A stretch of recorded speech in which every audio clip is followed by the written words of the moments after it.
오늘은 열왕기상 19장인데 열왕기상 19장은 어제도 우리가 열왕기상 19장을 했어요. 어제 했던 내용은 엘리야가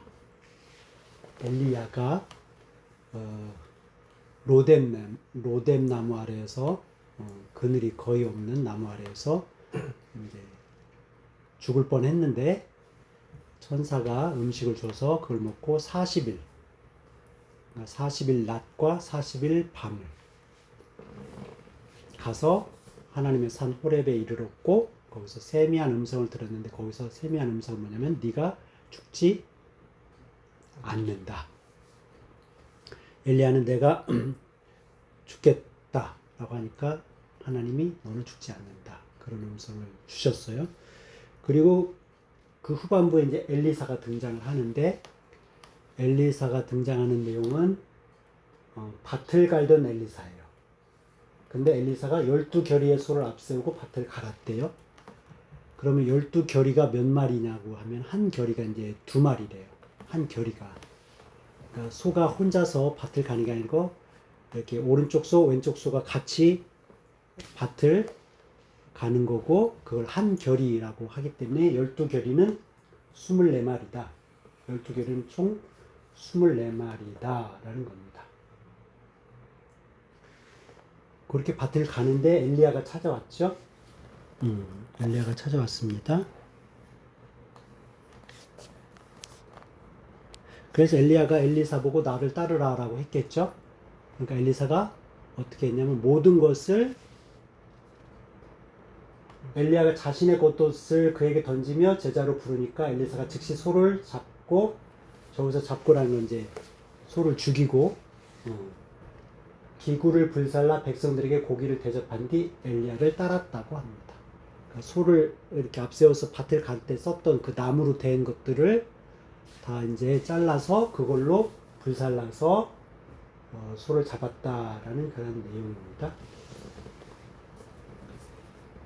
엘리사가 엘리야를 따를 때 소가 12결이라는 것은 상당한 부자다.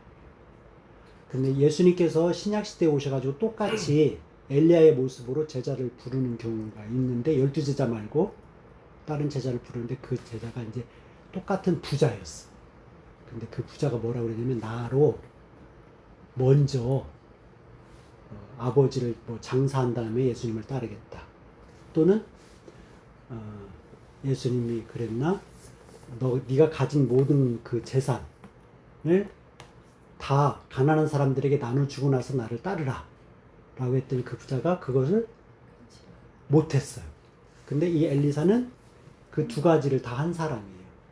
예수님이 신약시대에 오셔갖고 제자를 부르는 그 모습 두 가지를 이미 다 한 사람이 엘리사는 거예요. 그러니까 부자였는데 따랐다. 그리고 모든 것을 버려두고 따랐다. 그리고 백성들에게 고기를 대접한 뒤 따랐다. 예수님 신약시대에 와갖고 따르라 했는데 부자가 못 따랐거든. 너의 재산을 다 가란 사람들이 주고 따르라고 했는데 못 줬거든. 근데 엘리사는 줬거든.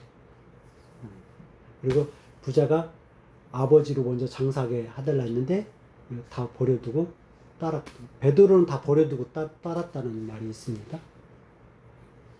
그 다음에 이제 엘리야와 엘리사가 후계자를 임명을 하는데 엘리야에게 이제 3가지 사명을 줍니다. 3가지 명령이 누구냐면 하나는 하사엘, 하나는 예후, 하나는 엘리사에게 기름을 부어라. 하사엘은 아람의 왕입니다. 예후는 이스라엘의 장군입니다. 엘리사는 아까 12결의 소. 그래서 3사람에게 기름을 부어갖고 엘리사는 이제 제사장직을 하는 거고 하사엘은 아람의 왕이 되는 거예요. 그리고 예후는 이스라엘의 왕이 되는 겁니다. 그때 당시는 이제 아직 왕이 아니었는데 미리 기름을 부은 거예요. 다윗에게 기름을 부을 때랑 똑같아요. 사무엘 선지자가 다윗에게 기름 부을 때는 다윗이 왕이 아니었어요. 15년 동안 도망 다닌 걸 보아서는 한 15살 정도 됐을 거라고 보는 거예요. 여기서도 예후가 왕이 아닌데 기름 부은 건 네가 장차 왕이 될 거라는 뜻입니다. 이렇게 해서 이제 기름을 붓고 나서 나중에 엘리야는 엘리사에게 겉옷을 주는 거죠. 그래서 회오리 바람을 타고 승천한 다음부터는 이제 엘리사가 등장하는 겁니다. 이때 엘리사는 갑절의 영감을 달라라고 했습니다. 오늘 이 19장과 다음에 이제 20장의 내용이 연결되는데 20장의 내용은 이제 그 아합 왕이 아람 왕을 죽이라고 하는 그 명령 말씀대로 행하지 못했어요. 20장에 보면. 그래서 결국은 아합 왕이 예후한테 죽임을 당하는 그런 내용이 나옵니다.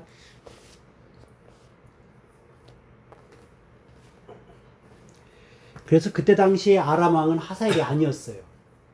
그때 당시 아람 왕은 베나닷이었어요. 베나닷.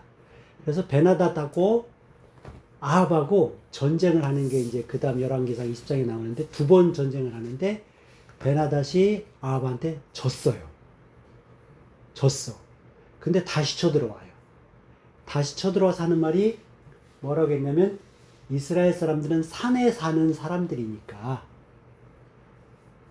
이스라엘 사람들이 믿는 신은 산의 신이다. 그러니까 평지에서 싸우자.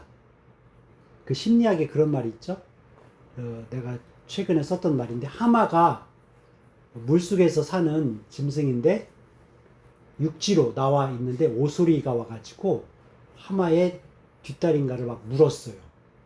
근데 하마가 오소리를 떨궈내려고 해도 오소리가 강한 이빨로 무니까 떨궈낼 수가 없어서 피가 질질 흐르는데 그냥 그대로 물속으로 들어가요. 그 큰 하마가 당장 죽지는 않으니까. 근데 오소리는 하마를 딱 발로 물었는데 물속에 들어가니까 오소리가 숨을 못 쉬는 거예요.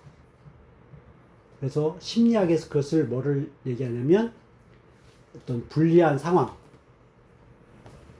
육지라고 하는 그런 상황이면 하마는 물이라고 하는 상황이 편하다는 거예요. 심리학으로. 그래서 물로 이동을 하면 오소리가 힘을 못 쓴다 라는 거거든요. 심리학에서 그런 걸 나와가지고 정확한 용어는 모르겠지만 환경을 바꾸면 되는 그런 해결책으로 제시하는데 아람 왕이 그거를 아마 선택을 한 것 같아요. 베나닷이 전쟁에서 먼저 번에 졌는데 이번에는 평지에서 싸우자. 근데 또 져. 두 번이나 다 이긴 거예요.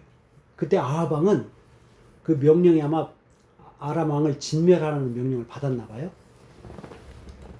그래서 이게 사울 왕하고 다윗 왕의 그 왕권이 넘어가는 거랑 똑같이 넘어가. 사울 왕도 처음에 아말렉 진멸하라.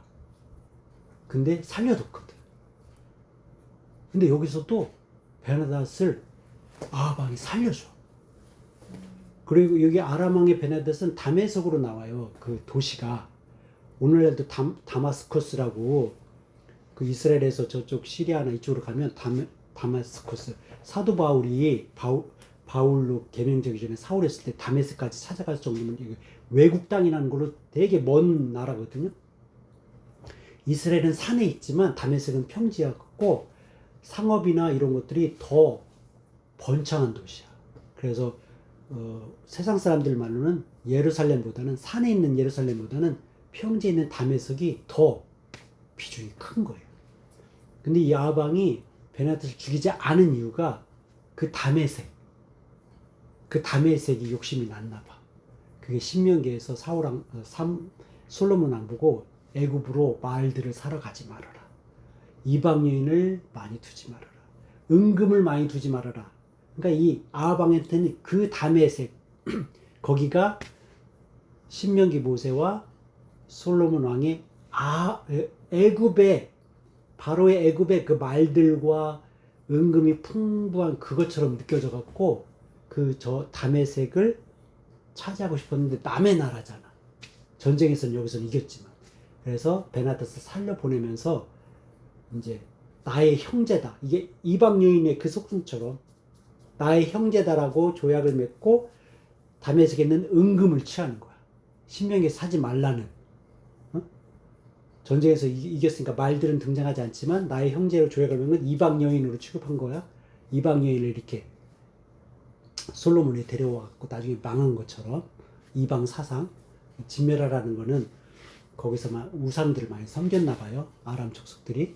근데 나의 형제이기 때문에 그 우상을 인정해버리는 꼴이 돼버렸어. 아람 민족이 섬긴 우상을 인정해버리는 꼴이 됐다는 거지. 그리고 거기에 다메섹의 은금을 취했다는 거예요. 그래서 선지자가 나타나서 왜 진멸하지 않았느냐? 왕권이 넘어갈 것이다. 그 왕권이 누구에게? 엘리야가 엘리사에게 부탁한 그 세 가지. 하나는 하사엘에게, 하나는 예후에게, 하나는 엘리사에게. 엘리사는 엘리야가 직접 기름을 부었지만 그 나머지 두 하사엘과 예후는 엘리야가 직접 기름 부은 게 아니라 엘리사에게 명령을 한 거예요.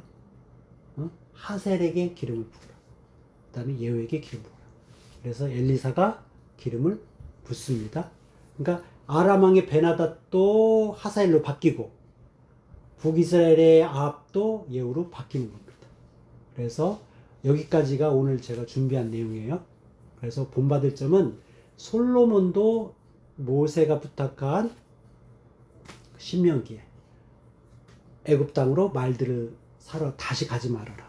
이방 여인을 데리고 오지 마라. 그 이방 여인은 사람을 뜻하는 게 아니에요. 모세도 이방 여인 했는데 그 미리암이 뭐라 했을 때는 그러니까 미리암이 뭐라 했을 때 오히려 미리암이 왜 이방 여인 데려가냐 했을 때는 미리암이 오히려 문둥병 걸렸잖아요. 그러니까 이방 여인을 무조건 데려오지 말라는 게 아니라 이방 여인이 섬기는 우상, 그 이방 여인이 우상을 섬기면 데려오면 그 우상이 이 땅 안에 들어오니까 그 우상, 그 얘기지 사람을 데려오지 말라는 뜻은 아니에요. 그러니까 이 아합 왕도 베나닷의 아람살의 그 우상 그걸 허용을 했기 때문에 하나님이 이세벨도 있고 이세벨은 저쪽인가? 그래서 이제 진멸하라는 것이 사울 왕에서 다윗 왕으로 왕권 교체하는 거랑 똑같다는 거지.